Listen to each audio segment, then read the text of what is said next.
दोस्तों, भारतीय संविधान का जो आर्टिकल 16 है वह स्टेट के ऊपर रिस्ट्रिक्शन लगाता है कि वह किसी तरह का जो फेवर है वह पब्लिक एम्प्लॉयमेंट में नहीं कर सकता। यानी कि अगर कोई भी जॉब स्टेट यानी कि सरकार के द्वारा निकाली गई हैं तो उन जॉब में वह किसी प्रकार का न किसी के साथ फेवर कर सकता है न किसी प्रकार का डिस्क्रिमिनेशन कर सकता है।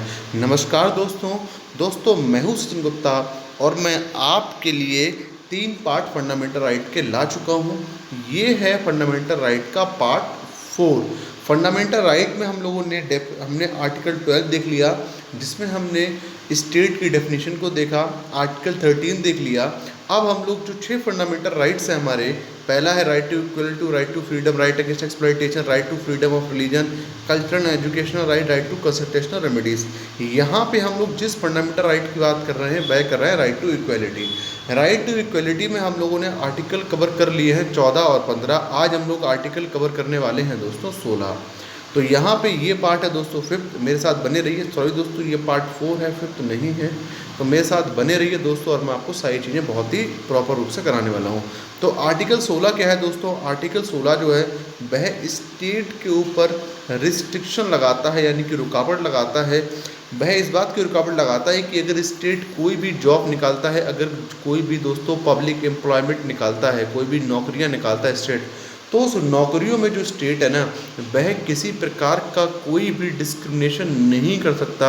लाइक वो ये नहीं कह सकता कि आप गुप्ता हैं तो आपको जॉब मिलेगी और आप मुस्लिम हैं तो आपको जॉब नहीं मिलेगी। यानी कि जो स्टेट है वह religion, race, caste, sex, place of birth, residence और डिसेंट, इन सब के आधार पे किसी भी व्यक्ति के साथ में जो है वो डिस्क्रिमिनेशन नहीं कर सकता।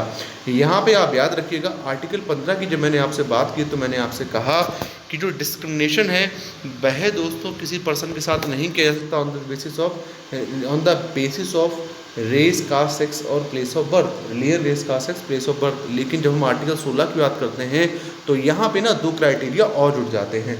रिलीजन भी रहता है, रेस भी रहता है, कास्ट भी रहता है, सेक्स भी रहता है, प्लेस ऑफ बर्थ भी रहता है। लेकिन यहाँ पे 2 क्राइटेरिया और जुड़ जाते हैं, ये है रेसिडेंट के और डिसेंट के। यानी कि इन सब के बेसिस पे आप किसी भी व्यक्ति के साथ में कोई भी भेदभाव नहीं कर सकते। अगर मैं आपसे एग्जांपल तौर पे बात करूँ तो सबसे पहले रिलीजन, लाइक आप ये नहीं कह सकते कि हम ये जॉब बनिए को देंगे और किसी मुसलमान के लिए हम जॉब नहीं देंगे, गुप्ता को देंगे लेकिन किसी मुसलमान को हम लोग नहीं देंगे। लाइक हम इसको रेसिडेंस के आधार पे नहीं दोस्तों यहाँ कोई डिस्क्रिमिनेशन कर सकते हैं। लाइक हम ये जॉब यूपी वालों को तो देंगे लेकिन हम बिहार वालों को नहीं देंगे। हम लोग लाइक यहाँ पे दोस्तों कास्ट के आधार पर भेदभाव नहीं कर सकते कि हम ये जॉब गुप्ता को तो देंगे लेकिन ये जॉब हम मौर्य के लिए नहीं देंगे। तो इस प्रकार का कोई भी जो डिस्क्रिमिनेशन है वह आर्टिकल 17 जो है दोस्तों उसे कर देता है, आर्टिकल 16 उसे निरस्त कर देता है। वह इम्पोजिशन लगाता है स्टेट के ऊपर कि स्टेट इन दोस्तों 6 सब्जेक्ट के आधार पर कोई भी डिस्क्रिमिनेशन किसी व्यक्ति के साथ इन the matter of public employment यानी कि सरकारी नौकरियों में नहीं कर सकती। लाइक कल के लिए गवर्नमेंट जॉब निकाले आर्मी में तो वह ऐसा बिल्कुल नहीं कर सकती, वह ऐसा बिल्कुल नहीं कर सकती कि ये जॉब सिर्फ हिंदुओं को दी जाए और मुस्लिम बहन भाइयों को ना दी जाए, या फिर मुस्लिम को दी जाए और हिंदुओं को ना दी जाए। तो ऐसा बिल्कुल जो है स्टेट नहीं कर सकती। तो इसी के बारे में बात करता है आर्टिकल 16। चलते हैं देखते हैं बात क्या है। आर्टिकल 16 कहता है equality opportunity in the matter of public employment, यानी कि जो आर्टिकल 16 वह कहता है कि जो पब्लिक एम्प्लॉयमेंट सरकारी जो नौकरियां हैं उनमें सभी के लिए बराबर का अधिकार होगा। ऐसा बिल्कुल भी नहीं होगा कि किसी व्यक्ति के लिए फेवर किया जाए या फिर किसी कास्ट के लिए फेवर किया जाए या किसी रिलीजन के लिए फेवर किया जाए। Article 16 provide for equality opportunity for all citizen in the matter of employment और appointment to any officer under the state. अगर सरकारी नौकरी है, यहाँ पे हम लोग सिर्फ बात कर रहे हैं सरकारी नौकरियों की, अगर कोई सरकारी नौकरी है जो कि सरकार ने निकाली है तो उसमें सरकार जो है किसी प्रकार का कोई भेदभाव जो है वह नहीं करेगी किसी भी व्यक्ति के साथ में। अब है no citizen can be discriminated against और be ineligible for any appointment और office under the state to ground. अब देखो ऐसे कौन कौन से ग्राउंड है जिन ग्राउंड के ऊपर डिस्क्रिमिनेशन नहीं किया जाएगा। तो पहला है religion, race, caste, sex, descent, place of birth of residence. ठीक है, तो यहाँ पे इतने सारे जो हैं वो दोस्तों आपकी कंडीशंस हैं कि इन कंडीशंस के आधार पे आप सरकारी नौकरियों में किसी भी व्यक्ति के साथ में भेदभाव नहीं कर सकते। ये कंडीशंस क्या क्या हैं एक बार फिर से समझ लो। रिलीजन है, रेस है, कास्ट है, सेक्स है, प्लेस ऑफ बर्थ है और यहाँ पे 2 नए जुड़ गए हैं। आर्टिकल 15 की बात करें तो आर्टिकल 15 में 2 कंडीशन और नई जोड़ दी हैं यहाँ पे, वो है रेसिडेंस और डिसेंट। आर्टिकल 15 में ना रेसिडेंस की कंडीशन होती है ना डिसेंट की होती है, लेकिन यहाँ पे ये 2 कंडीशंस भी अप्लाइड होती हैं। आई होप आपको समझ में आया होगा आर्टिकल 16 के बारे में। ये हिंदी में लिखा हुआ है। इसमें क्या है, सार्वजनिक रोजगार में अवसर की समानता है, यानी किसी व्यक्ति के साथ में किसी तरीके का भेदभाव नहीं होगा। अनुच्छेद 16 राज्य के तहत किसी भी कार्यालय में रोजगार या नियुक्ति के मामलों में सभी नागरिकों के लिए अवसर की समानता प्रदान करता है। किसी भी नागरिक को केवल धर्म, जाति, लिंग, वंश, जन्म स्थान या निवास के स्थान पर राज्य के अधीन किसी भी नियुक्ति या कार्यालय के लिए भेदभाव नहीं किया जा सकता। तो असप्शन की बात अगर हम लोग यहाँ पे कर ले तो देखते हैं। देखो मैंने आपको शुरू में बताया था, फंडामेंटल राइट में जितने भी आर्टिकल हैं सबके साथ कुछ ना कुछ असप्शन है, ठीक है। तो यहाँ पर भी असप्शन है। यहाँ पर देखो असप्शन पहला तो ये है कि अगर सरकार को लगता है कि पर्टिकुलर कास्ट पर्टिकुलर जॉब में प्रॉपर रिप्रेजेंट नहीं हो पा रही है, लाइक आप मान के चलिए, चलो आप मान लीजिए AS की बात कर लीजिए, IAS की बात कर लीजिए। अब यहाँ पे स्टेट को ऐसा लगता है कि IAS के अंदर जो OBC है उसका दोस्तों जो इंगेजमेंट है वो 0% है, यानी कि कोई भी OBC वाला IAS है ही नहीं। तो यहाँ पे स्टेट क्या कर सकती है, स्टेट इन लोगों के लिए इसमें रिजर्वेशन जो है वो दे सकती है, ठीक है। वो कहेगी देखो ये जो प्रॉपर जो कास्ट है ना, इसका रिप्रेजेंटेशन इस सर्विस में है नहीं, तो हम इसके लिए अलग से एक रिजर्वेशन की व्यवस्था करते हैं। जिस रिजर्वेशन की व्यवस्था जो है उसके अनुसार ये कास्ट भी सर्विस में ली जाएंगी। यानी कि ऐसा कोई सरकारी नौकरी है जिसके अंदर अगर कोई particular religion, race, caste, sex नहीं आता है तो वहाँ पे सरकार इस बात को पक्का करेगी कि उसके लिए कोई अलग से व्यवस्था करी जाए और वहाँ पर लोगों को लेके आया जाए। तो यहाँ पर यही बात का दूसरा है दोस्तों, यहाँ पर जो पार्लियामेंट है वह दोस्तों प्रिस्क्राइब कर सकता है कोई भी कंडीशन के लिए जो कि गवर्नमेंट जॉब्स के लिए होंगी। अब वो चाहे स्टेट में हो चाहे यूनियन टेरिटरी में हो, यानी कि पार्लियामेंट क्या कर सकता है, अब पार्लियामेंट कोई भी जो जॉब है उसके लिए कुछ कंडीशन बना सकता है। लाइक वो कंडीशन सेक्स की भी हो सकती है, रेस की भी हो सकती है, कास्ट की भी हो सकती है, वह किसी भी तरीके की हो सकती है। अब वो जॉब चाहे किसी यूनियन टेरिटरी में हो या फिर स्टेट में हो। मैं अगर आपसे बात करूं तो आप लोग अपने आसपास देख ही रहे होंगे, आप लोग अपने पास आसपास देखते ही होंगे प्रधानी के इलेक्शन होते हैं, तो यहाँ पे वुमेंस के लिए रिजर्वेशन दिया जाता है। वुमेंस के लिए क्या होता है कि अलग से रिजर्वेशन की व्यवस्था की जाती है। ये रिजर्वेशन की व्यवस्था किस लिए की जाती है, ताकि वुमेन का एक प्रॉपर रिप्रेजेंटेशन हो सके दोस्तों प्रधानी के इलेक्शंस में, ठीक है। हम लोग और भी आगे रिजर्वेशन लाने वाले हैं जिसमें हम लोग वुमेंस को प्रमोट करने के लिए रिजर्वेशन देंगे, चाहे वो पार्लियामेंट के अंदर हो चाहे वो जुडिशरी के अंदर हो। आपको पता होगा इंडियन पार्लियामेंट में जो वुमेंस का रिप्रेजेंटेशन है वह मेल्स के मुकाबले आधा भी नहीं है। जज में तो अगर हम लोग सुप्रीम कोर्ट और हाई कोर्ट की बात करें तो वहाँ पर भी इनका जो रिप्रेजेंटेशन है वह बहुत ही ज़्यादा बेकार है, यानी कि कुछ खास रिप्रेजेंटेशन है नहीं, ठीक है। तो यहाँ पर इनके रिप्रेजेंटेशन के लिए हम लोग क्या कर सकते हैं, कुछ कंडीशन जो है, कुछ शर्तें जो है वो बना सकते हैं। लाइक आपने प्रधानी के इलेक्शन में देखा होगा कि एक शर्त बन के आती है कि ऐसे फला जगह से जो रिप्रेजेंट करेंगी प्रधानी के इलेक्शन के लिए वो सिर्फ वुमेन ही करेंगी, मैन नहीं कर सकते। तो आप इस एग्जाम्पल से देख के समझ सकते हो इस चीज़ के लिए। अब यहाँ पे office connected with the religion में, अब देखो यहाँ पर क्या कह रहा है कि जैसे कि मान लीजिए कोई भी एक ऑफिस है जो रिलीजन से कनेक्टेड है। लाइक एक ऑफिस है जो मैंने बना दिया, मैं एक ऑफिस है मैंने बना दिया, इस ऑफिस पर सिर्फ मैं शादी विवाह कराऊंगा। मैं क्या कराऊंगा, शादी। ध्यान से तो ना, मैंने एक वेबसाइट बना दी जिस वेबसाइट पे मैंने कह दिया मुझे भैया शादी करानी है। अब शादी क्या होता है ना दोस्तों, शादी करवाने के लिए ना मुझे किसी पंडित को हायर करना पड़ेगा जिससे मैं कुंडली मिलवा सकूं। वहाँ पे ना कोई मौलवी आके ये नहीं कह सकता कि इन्होंने ऐसी जॉब जो है ना वो मेरे को क्यों नहीं दी, पंडित के लिए क्यों नहीं दी, क्योंकि दोस्तों वो एक रिलीजन इंस्टीट्यूशन है, ठीक है। इसे तो हम फिलहाल शादी कराने को तो हम शादी कराने वाला जो ये ऑफिस है इसे तो रिलीजन इंस्टीट्यूशन नहीं कहेंगे। लाइक आप मान लीजिए कोई भी रिलीजियस इंस्टीट्यूशन है, ठीक है, जैसे कि हमारा मंदिर है। अब उस मंदिर के अंदर ना हम लोग ऐसे बंदे को रखेंगे जो हमारे सेम रिलीजन का हो, तो ये भी एक्सेप्शन दी हुई है। यानी कि अगर मेरा मंदिर है वहाँ मुझे कोई काम करने वाला चाहिए, लाइक मुझे झाड़ू लगाने वाला चाहिए, मुझे दोस्तों एक टेक्निकल चाहिए, टीम चाहिए। जैसे बड़े बड़े मंदिर होते हैं वहाँ पे टेक्निकल टीम भी होती है जो उनकी लाइटिंग का काम करती है, साउंड का काम करती है और भी कई तरीके के काम करती है, तो उनके पास टेक्निकल टीम होती है। तो वहाँ पर वो इस चीज़ को मैंडेटरी बना सकते हैं कि मैं जिस रिलीजन का इंस्टीट्यूशन है मुझे बंदा भी उसी रिलीजन का ही चाहिए, मेरे को दूसरे रिलीजन का बंदा नहीं चाहिए। तो रिलीजियस इंस्टीट्यूशन में ना दोस्तों इस बात की जो है वह परमिशन होती है, लेकिन और कहीं भी ये परमिशन नहीं होती। तो आप याद रखना आर्टिकल 16 में 3 एक्सेप्शंस हैं। पहला एक्सेप्शन है स्टेट जो है वह दोस्तों पब्लिक सर्विस के लिए रिजर्वेशन बना सकता है, रिजर्वेशन की व्यवस्था कर सकता है। अगर उसे ऐसा लगता है कि फला सरकारी नौकरी में जो फला कास्ट है उसका रिप्रेजेंटेशन नहीं है, उसे लगता है कि यार चलो IAS में सारी कास्ट तो बराबर से पार्टिसिपेट कर रही है, बराबर से सारी कास्ट के लोग IAS अधिकारी हैं, लेकिन जो गुप्ता कास्ट है उसके लोग IAS अधिकारी नहीं है, तो वहाँ पे स्टेट क्या करेगा, यानी सरकार क्या करेगी, सरकार वहाँ पे क्या करेगी, हमारी प्रॉपर से एक गाइडलाइन जारी करेगी जिसमें वो रिजर्वेशन की व्यवस्था करेगी, या फिर इसको लाने के लिए कोई एक्ट लेके आएगी जिस भी तरीके से इस व्यवस्था को लेके आए, लेकिन उस कास्ट के लिए प्रॉपर रिजर्वेशन का सिस्टम बनाएगी जिससे उस कास्ट का रिप्रेजेंटेशन हो सके। अगला है देखो पार्लियामेंट जो है दोस्तों, पार्लियामेंट किन्हीं नौकरियों के लिए ऐसा कर सकती है कि एक पर्टिकुलर कंडीशन को बना दे कि अगर आप इस कंडीशन को फुलफिल करते हैं तभी हम आपको इस जॉब को दे पाएंगे। अगला है दोस्तों एक्सेप्शन, थर्ड एक्सेप्शन मैंने आपको बताई। ये एक्सेप्शन ये है लाइक मेरा कोई रिलीजियस इंस्टीट्यूशंस है, मेरा कोई मंदिर है या दोस्तों मेरा कोई ट्रस्ट है, तो उसमें ये मेरी इच्छा है कि मैं अपने रिलीजन वाले को ही बंदे को लूँ।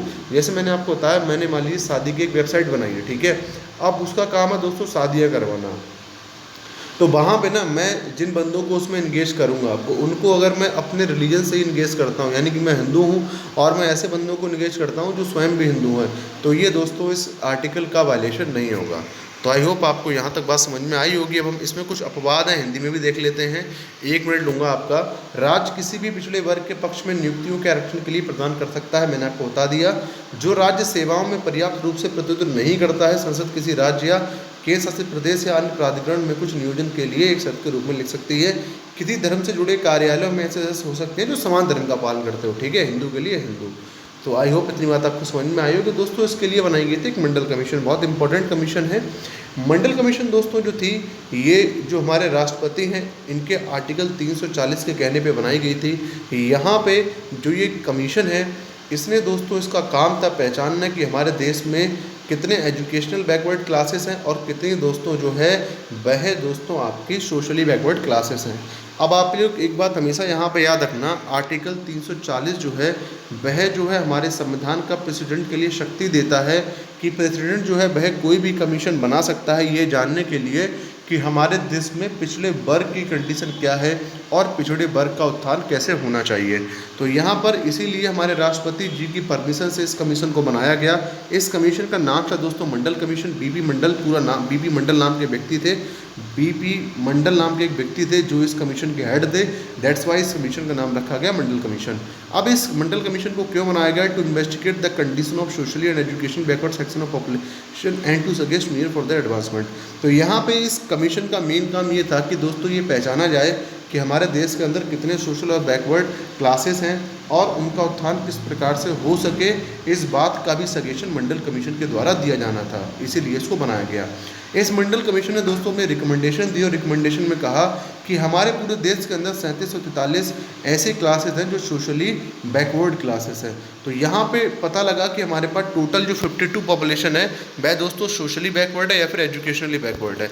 यहाँ पे SC/ST OBC में SC/ST OBC जो थे उनमें 27% जो है वह दोस्तों सोशली और एजुकेशनल बैकवर्ड लोग आए। ये टोटल दोस्तों 50% था। एक बार फिर से आए तो मैंने आपसे क्या कहा, OBC दोस्तों, SC और ST, ये ST और SC ये 3 ऐसी कास्टें थी दोस्तों, ये 3 ऐसे दोस्तों कास्ट, ये 3 ऐसे वैरायटी, ये 3 ऐसी दोस्तों सेगमेंट थे। इन तीनों सेगमेंट के लिए बोला गया कि दोस्तों ये सोशली और एजुकेशनली बैकवर्ड है। इन तीनों की जो टोटल पॉपुलेशन थी दोस्तों वह थी टोटल पॉपुलेशन थी दोस्तों 27% और इनको जो रिजर्वेशन दिया गया वह दिया गया दोस्तों 50%। बीपी सिंह की गवर्नमेंट आती है दोस्तों और वो एक नया काम और करती है, वह OBC के लिए 27% रिजर्वेशन की व्यवस्था कर देती है। सिर्फ और सिर्फ OBC के लिए ही वो 27% रिजर्वेशन की व्यवस्था करती है। यहाँ पे नरसिम्हा गवर्नमेंट जब आती है तो वह दोस्तों एक कॉन्सेप्ट डेवलप करती है, वह ये कहती है कि जो हमारे को रिजर्वेशन देना है वह B से भी B क्लास को देना है। तो यहाँ पे आपको पता ही होगा सन 2019 में 103वां जो अमेंडमेंट था उसमें मोदी जी ने क्या किया, जो जनरल कास्ट थी उसके लिए भी रिजर्वेशन की व्यवस्था कर दी गई, जो कि 10% का रिजर्वेशन उनके द्वारा दिया गया। तो चलो अब मैं चलता हूँ आगे। अब यहाँ पे देखो ये पूरा हिंदी में लिखा हुआ है, आप लोग इसे पढ़ लेना। एक दोस्तों बहुत ही फेमस केस है, इसे हम लोग मंडल केस भी कहते हैं। ये केस का पूरा नाम है Indira versus union of India. अब इस केस में क्या कहा गया ये भी समझ लीजिए। For decide on the as the sole criteria for reservation because caste related to class. देखो ये जो केस है, हमने मंडल केस बोला है, इस केस में ऐसा कहा गया कि हमारे को अगर ये पता करना है कि कौन एजुकेशनली और सोशली बैकवर्ड है, तो उसके लिए कास्ट बहुत ही बेटर ऑप्शन है। क्योंकि एट दैट टाइम जिस समय पर ये दोस्तों जजमेंट दिया गया, इस समय पे जो कास्ट थी वही क्लास से जुड़ी हुई थी। आपको पता होगा अगर कोई बनिया है या फिर कोई पंडित है या कोई क्षत्रिय है, तो हम ऐसा मानते थे इनकी ज़िंदगी चंगी गुजर रही होगी, बहुत ही अच्छी तरीके से गुजर रही होगी। तो यहाँ पर डायरेक्ट कहता है कास्ट जो है वह बताती थी कि आपकी क्लास क्या है। अगर आप लोग जनरल में आते हैं या फिर आप लोग जनरल की किसी कैटेगरी से आते हैं, ब्राह्मण हैं, बनिए हैं और या फिर सिंह हैं, ठाकुर हैं, सिंह हैं, तो ये जो है ना ये सीधे दोस्तों ऐसा माना जाता था उस समय पे कि इनकी लाइफ बड़ी ही मस्त है, ठीक है, इनका जो क्लास है वह ऊपर है। लेकिन दोस्तों जो नीचे वाली होती थी, जितने भी कास्ट हैं, जैसे आपके एससी की बात कर लीजिए, हरिजन भाई बहन जो होते हैं हमारे, या फिर दोस्तों जो ओबीसी क्लास होती है, इन लोगों को दोस्तों थोड़ा सा इनसे लोअर माना जाता, थोड़ा सा नीचे माना जाता था। तो उस समय पर सीधे कहा गया कि कास्ट सीधे रिलेटेड है क्लास से। इस बात को मैं थोड़ा और भी एक्सप्लेन कर दूंगा अच्छे से। आपने एंशिएंट हिस्ट्री में सुना होगा दोस्तों, वर्ण व्यवस्था के अनुसार टोटल 4 वर्ण व्यवस्थाएं थी। सबसे ऊपर थे दोस्तों ब्राह्मण, यहाँ पे आपके, इससे ऊपर थे दोस्तों आपके यहाँ पे क्षत्रिय, फिर दोस्तों आपके आते थे दोस्तों वैश्य यानी कि बनिए, और चौथे दोस्तों आपके यहाँ आते थे आपके शूद्र, ठीक है। तो यहाँ पे जो ऊपर की जो 3 जो कास्टें थी दोस्तों, ये बहुत ही हैप्पी मानी जाती थी, क्योंकि इनके पास दोस्तों जो था वह अच्छा खासा पैसा था ज़िंदगी गुजारने के लिए। यानी कि आप यहाँ अगर ब्राह्मण कास्ट देखते हो तो ब्राह्मण कास्ट जो थी वह अच्छा खासा पैसा कमा लेती थी पंडिताई करके। दूसरा था क्षत्रिय का, क्षत्रिय लोग पहले राजा हुआ करते थे, उनका अच्छा खासा पैसा होता था। बनिए लोग व्यापार करते थे, अच्छा खासा पैसा होता था। लेकिन जिनके पास पैसा नहीं होता था वो होते थे शूद्र। तो यहाँ पे इन तीनों जो ये कास्ट थी ना, उससे क्लास का रिप्रेजेंटेशन बन गया। तो यानी कि हमने कास्ट से क्लास का आइडिया लगा लिया। तो सुप्रीम कोर्ट ने यहाँ पर कहा कि भैया कास्ट से ही क्लास का पता लग सकता है, इसलिए हम जो रिजर्वेशन देंगे वो कास्ट को देख के देंगे। Reservation of upper caste on the basis of economic वेटनेस है और रिजेक्टेड।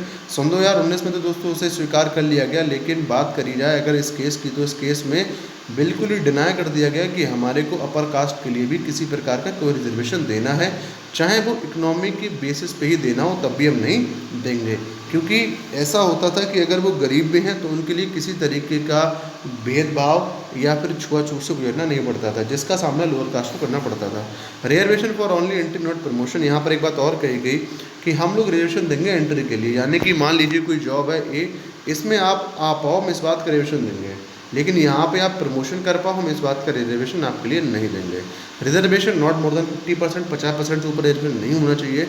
अब दोस्तों ये किस तरीके से डिसाइड किया जाए कि कौन रिजर्वेशन के परव्यू में आएगा और कौन नहीं आएगा, तो उसके लिए कमीशन बनाई गई जो है national commission for backward classes. इसे ध्यान रखना, इस कमीशन का काम है ये डिसाइड करती है कि कौन सी जो कास्ट होगी वह आपकी रखी जाएगी दोस्तों, रखी जाएगी रिजर्वेशन की परव्यू के अंडर, यानी कि उसको रिजर्वेशन दिया जाएगा, और कौन सी ऐसी कास्ट होगी जिससे रिजर्वेशन नहीं दिया जाएगा। तो यह डिसाइड किया गया, यहाँ पर आप लोग देख सकते हो इस केस के द्वारा, जिसमें कि national commission for backward classes बनाई गई, और अब यही डिसाइड करती है कि कौन सी कास्ट रिजर्वेशन को पाएगी और कौन सी कास्ट रिजर्वेशन को नहीं पाएगी। तो यहाँ पे आपको इतना समझ में आ गया होगा, ये हिंदी में लिखा हुआ है इस पूरे केस के बारे में। यहाँ आप लिख लीजिएगा मंडल केस। तो ये मंडल केस क्या है? आरक्षण के एकमात्र मापदंड के रूप में निर्णय लेने के लिए, क्योंकि जाति वर्ग से संबंधित है, आर्थिक पिछड़ेपन के आधार पर उच्च जाति के आरक्षण को अस्वीकार कर दिया गया, क्योंकि वे गरीब होने के बावजूद सामाजिक पिछड़ेपन से ग्रस्त नहीं थे। गरीब तो थे लेकिन उन्हें किसी तरीके का सोशल स्टिग्मा झेलना नहीं पड़ता था। केवल प्रवेश के लिए आरक्षण, पदोन्नति नहीं। केवल आप प्रवेश के लिए आरक्षण है, लेकिन पदोन्नति के लिए नहीं है, प्रमोशन के लिए नहीं है। आरक्षण 50% से अधिक नहीं होगा। केंद्र को पिछड़ा वर्ग के लिए राष्ट्रीय आयोग गठित करने का निर्णय लिया गया। आरक्षण से कलाकारों को शामिल करने, वर्गीकृत करने के मापदंडों पर निर्णय के लिए, ठीक है। तो यहाँ पे आपको यह समझ में आ गई होगी। हम लोग नेक्स्ट आर्टिकल की बात करते हैं, जो कि आर्टिकल 17 जो बात करता है अबालिशन ऑफ अनटचेबिलिटी की। देखो अबालिशन ऑफ अनटचेबिलिटी क्यों नहीं है, आपने अगर थोड़ी सी पुरानी हिस्ट्री पढ़ी होगी तो आपको पता होगा। फिर से वही बात है कि टोटल 4 वर्ण हुआ करते थे उस समय पे, ये आपके 4 वर्ण थे। यहाँ पर ही जो आपके 4 वर्ण या आपकी 4 जाति हुआ करती थी, इनमें सबसे पहली जाति हुआ करती थी आपकी जो सबसे हाईएस्ट रैंक पे होती थी, वह होती थी आपकी ब्राह्मण। इसके बाद जो दोस्तों हुआ करते थे आपके, वह हुआ करते थे क्षत्रिय, इसके बाद बनिए यानी कि वैश्य, और इसके बाद आपके हुआ करते थे शूद्र। तो यहाँ पे ये जो तीन थे ना, इनकी ज़िंदगी बहुत अच्छी चलती थी, क्योंकि इन तीनों के पास सोर्स ऑफ इनकम था। ब्राह्मण के पास पंडिताई करके सोर्स ऑफ इनकम था, क्षत्रिय तो राजा था ही था, इसके पास तो पैसा था ही था। उस समय जो बनिया था वह व्यापार करता था, दैट्स वाई उसके पास पैसा था और उसकी ज़िंदगी खुशहाल थी। लेकिन यहाँ बात करी जाए आपकी अगर दोस्तों शूद्र की, तो शूद्र यहाँ बहुत ज़्यादा परेशानी को झेलता था, क्योंकि इन तीनों की जो सेवाएं करना काम हुआ करता था वो शूद्र का ही काम हुआ करता था।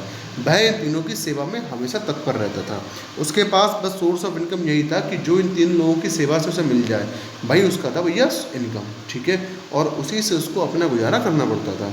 तो यहाँ पे ना इन लोगों के साथ में बहुत ज़्यादा अनटचबिलिटी होती थी, यानी कि जो शूद्र हुआ करते थे, जो इस सबसे रैंक में सबसे नीचे थे, इनके साथ में यार भेदभाव बहुत था। लोग इनके पास बैठना नहीं पसंद करते थे, लोग इनके पास इनसे बातचीत नहीं करना पसंद करते थे, इनके हाथ का बना खाना नहीं खाना पसंद करते थे, इनके घर पे रुकना नहीं पसंद करते थे। तो बहुत तरीके से ना भेदभाव किया जाता था इनके साथ में, ठीक है। लोग कोई सामूहिक कोई प्रोग्राम होता था उसमें इन्हें नहीं बुलाया करते थे, ऊपर कास्ट वाले अपनी शादियों में नहीं बुलाया करते थे, बस इनसे जो दास वाला काम है बस उतना ही कराया करते थे, इससे ज़्यादा ऊपर काम इनसे कराया नहीं करते थे। अब हमारे संविधान निर्माताओं ने इस बात की कमी महसूस की कि जो लोअर कास्ट के लोग हैं ना, ये यार कोई ऐसा तो है नहीं देखो कि इन्होंने अपने आप को इस दुनिया में आके बनाया है, ठीक है, या फिर ऐसा है ये अपनी खुशी से हैं। यहाँ पे ना दोस्तों अगर कोई बंदा लोअर कास्ट में पैदा हुआ है तो ये चीज़ गलत है कि उसके साथ हम किसी प्रकार का डिस्क्रिमिनेशन करें, क्योंकि यार देखो मनुष्य होता है, एक बराबर होते हैं सारे लोग। यहाँ पे किसी को भगवान ने कोई स्पेशल पावर नहीं दे रखी है कि हम किसी को अपहेल्ड करें, किसी को डाउन कर दें, किसी को बहुत ऊपर माने, किसी को बहुत नीचे माने।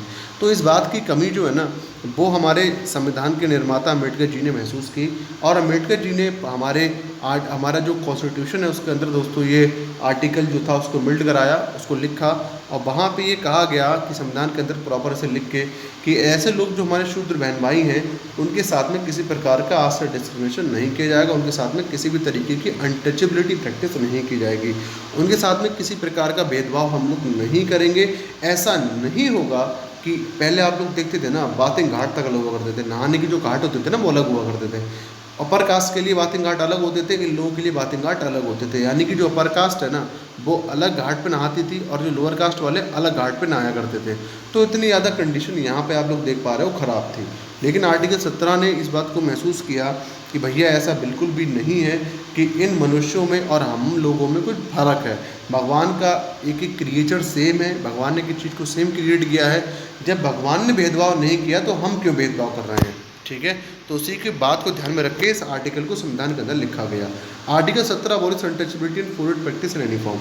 आर्टिकल 17 जो अनटचेबिलिटी है उसे ख़त्म करता है और किसी भी प्रकार से इसकी प्रैक्टिस को दोस्तों बिल्कुल भी रद्द करता है। The term untouchability has not been defined either in the constitution और इन द एक्ट। अब देखो सबसे बड़ी समस्या क्या है, ये जो अनटचेबिलिटी जो टर्म है ना, ये दोस्तों हमारे संविधान में नहीं लिखी हुई है, ना किसी एक्ट के द्वारा परिभाषित की गई है। अंडर द, अब देखो हमने तो ये चलो ठीक है, हमने इस बात को बना दिया कि अनटचेबिलिटी नहीं होगी, लेकिन अब संविधान में लिखने थोड़ा ना कुछ होता है। उस चीज़ को दोस्तों पूरे देश में लागू करने के लिए हमारे को कानून बनाना पड़ता है। तो उसके लिए कानून बनाया गया जिसका नाम था सिविल राइट एक्ट 1955, और उसमें ऐसा कहा गया कि अगर कोई बंदा अनटचेबिलिटी को प्रैक्टिस करता है तो ये ऑफेंस माना जाएगा, अपराध माना जाएगा। इस अपराध के लिए उस बंदे के लिए 6 साल की जेल और 500 रुपये का दोस्तों जो जुर्माना है वह भी लगाया जा सकता है। A person convicted by the offence of untouchability disqualified. अगर ऐसा बंदा है जो अनटचेबिलिटी करता है तो ऐसे बंदा जो है वह न एमपी के इलेक्शन में दोस्तों खड़ा हो पाएगा, ना वह एमएलए के इलेक्शन में खड़ा हो पाएगा। तो आई होप आपको ये बात समझ में आ गई होगी। अब देखो हिंदी में अपरश्यता का उन्मूलन, अब ये क्या है, अनुच्छेद 17 कहता है अपरश्यता को समाप्त करता है और ये किसी भी रूप में इसके अभ्यास के लिए मना करता है। अपरश्यता शब्द को संविधान या अधिनियम ने परिभाषित नहीं करा है। नागरिक अधिकार अधिनियम 1955 के संरक्षण में अपरश्यता के आधार पर किए गए अपराध 6 महीने तक के कारावास या 500 रुपये या दोनों से दंडनीय है। अपरश्यता के अपराध ये सब वही दिया हुआ है, आप इसे एक बार पढ़ लीजिएगा। देखो नोट्स जो है ना अपने पास वो हिंदी में भी इंग्लिश में भी हैं, आपके लिए किसी प्रकार की कतई टेंशन लेने की आवश्यकता है नहीं। ओके, बिल्कुल मस्त तरीके से पढ़ते जाइए, कोई टेंशन मत लीजिए, ठीक है। बढ़िया तरीके से पढ़ाऊंगा, दैट्स माय गारंटी। अच्छी तरीके से पढ़ाना मेरा काम है, बस आपको करना क्या है कि प्रॉपर नोट्स बनाते रहो, मेरा जितना पढ़ा दिया उसका रिवीजन करते रहो। कोई समस्या अगर होती है ना तो कमेंट बॉक्स में कमेंट डालते रहो, बाकी जो समस्या है उसको रिजॉल्व करना मेरा काम है, आप बस पढ़ते रहो हमारे साथ में। अब देखो है आर्टिकल 18। आर्टिकल 18 दोस्तों क्या कहता है? ये कहता है एबॉलिशन ऑफ टाइटल्स। आपने पहले हिंदी अगर आपने पढ़ी होगी, पहले हिस्ट्री, तो आपने वहाँ पढ़ा होगा कि बहुत प्रकार के पहले टाइटल लोग दे दिया करते थे। लाइक आप राजा हैं, आप महाराजा हैं, आप सामंत हैं, ठीक है, अलग आप अधिराज हैं, आप पियदसी हैं। तो अलग अलग तरीके के टाइटल जो थे ना वह पहले लोगों के लिए दे दिए जाते थे जो किसी एक अच्छी पोस्ट पे हुआ करते थे। लेकिन जो आर्टिकल आपका 18 है वह मना करता है कि हमें किसी प्रकार का कोई भी टाइटल किसी व्यक्ति को नहीं देना है। No title not being a military और academic distinction shall be conferred by the state. तो यहाँ पर किसी प्रकार का कोई जो टाइटल है लाइक राजा, महाराजा, अधिराज, तो इस तरीके का कोई भी जो टाइटल है ना वो स्टेट किसी बंदे को नहीं देगा। समझ रहा आप मेरी बात? तो यहाँ पे इस तरीके के जो टाइटल है ना वो किसी व्यक्ति के लिए नहीं दिए जाएंगे। अगला है no citizen of India will accept any title from any foreign state. तो यहाँ पे कहा गया है कि कोई भी जो बंदा है भारत का है वो किसी भी बाहर के देश से किसी प्रकार का कोई टाइटल एक्सेप्ट नहीं कर सकता। अब यहाँ हमारे यहाँ पे तो ऐसा है कि कोई भी टाइटल नहीं दिया जाता, हमारे यहाँ इसका अबोलिशन है। हम लोग किसी प्रकार का कोई टाइटल किसी व्यक्ति के लिए नहीं देंगे। लेकिन बाहर देश का हमें क्या पता वहाँ व्यवस्था है कि नहीं है। अब हमारा कोई इंडियन है, अगर उसे कोई देश देना चाहता है ना, तो यहाँ पे भैया अगर वह इंडियन है, उसके पास इंडियन सिटीजनशिप है, तो वह बाहर देश से मिलने वाला कोई टाइटल एक्सेप्ट नहीं कर सकता। अब foreigner holding any office of profit और trust under the state can not accept any title from any foreign state without the consent of the president. अब कोई बंदा है, कोई पर्सन है, वह काम कर रहा है दोस्तों हमारे यहाँ पे, तो वह बिना राष्ट्रपति की परमिशन से दूसरे देश से किसी प्रकार का कोई टाइटल नहीं ले सकता। नो सिटीजन और foreigner holding any office of profit और trust under the state to accept any present emolument और ऑफिस फ्रॉम और under any foreign state without the consent of the president. अब कोई सिटीजन है हमारे भारत देश का या फिर कोई फॉरेनर है जिसके लिए हमने अपने इंडिया में कोई अच्छी खासी पोस्ट पे रख रखा है और जो कि बहुत ही ट्रस्ट की पोस्ट है, तो ऐसी कंडीशन में ना वह किसी दूसरे देश से कोई प्रेजेंट नहीं ले सकता, कोई गिफ्ट विफ्ट नहीं ले सकता, न कोई एमोलमेंट ले सकता है, ना ऑफिस, ना कोई पद ले सकता है तब तक जब तक वह हमारे राष्ट्रपति जी की परमिशन नहीं ले लेता। मैंने आपसे क्या कहा, अगर कोई हमारा सिटीजन है भारत का या फिर कोई फॉरेनर है जो हमारे इंडिया के अंदर किसी अच्छे पद पे है, सरकारी किसी अच्छे पद पे है, तो वह किसी दूसरे देश से ना किसी तरीके का कोई गिफ्ट ले सकता है, ना कोई भत्ता ले सकता है, ना कोई पोस्ट ले सकता है, जब तक कि वह हमारे प्रेसिडेंट से एक बार परमिशन नहीं ले लेता। अब आपके मन में आ रहा होगा यार कि टाइटल तो दिए जाते हैं, भारत रत्न अवार्ड है, पद्म अवार्ड है, ये टाइटल नहीं तो क्या है? तो यहाँ पर एक बहुत ही फेमस केस है जो कि है बालाजी राघवन केस। इस केस में सुप्रीम कोर्ट ने कहा था कि चलो ये टाइटल तो हम दे रहे हैं किसी पर्सन के ऑनर में, भारत रत्न अवार्ड है, पद्म अवार्ड है, लेकिन एक बात का ध्यान सरकार को रखना चाहिए और वह ये है कि ये जो अवार्ड है ये नाम के आगे नहीं यूज होना चाहिए। जैसे कि पहले नाम के आगे यूज होता था कि राजा, राजा ये साहब, महाराजा ये साहब, ठीक है, और महाराज के महाराजा ये साहब। तो ऐसे करके आप लोग देख रहे हो, आप यहाँ पे हम लोग टाइटल नेम के आगे यूज करते थे, लेकिन यहाँ पे साफ साफ कहा गया कि चलो ठीक है आप लोग भारत रत्न अवार्ड दीजिए, पद्म अवार्ड दीजिए, लेकिन आपको ये इंश्योर करना पड़ेगा सरकार के लिए कि ये जो है ना ये नाम के आगे नहीं यूज होना चाहिए। अगर नाम के आगे यूज हुए ना तो फिर दोस्तों समस्या वाली बात होगी। आर्टिकल जो हमारा 17 है उसका ये क्या होगा दोस्तों, क्लियर कट वायलेशन होगा। आर्टिकल 18 जो है उसका क्या होगा दोस्तों, ये क्लियर कट वायलेशन होगा। ठीक है, आर्टिकल क्या होगा दोस्तों, इसका आर्टिकल 18 का क्लियर कट वायलेशन होगा। तो चलो दोस्तों आज मैं यहीं तक रहने देता हूँ इस लेक्चर के लिए। कल हम लोग दोस्तों कुछ राइट्स की बात करेंगे, जैसे एसोसिएशन की बात करेंगे, यहाँ पे हम लोग स्पीच एंड एक्सप्रेशन की बात करेंगे। तो कल का लेक्चर भी बहुत ज़्यादा इंटरेस्टिंग होने वाला है। इस लेक्चर को यहाँ तक देखने के लिए थैंक यू।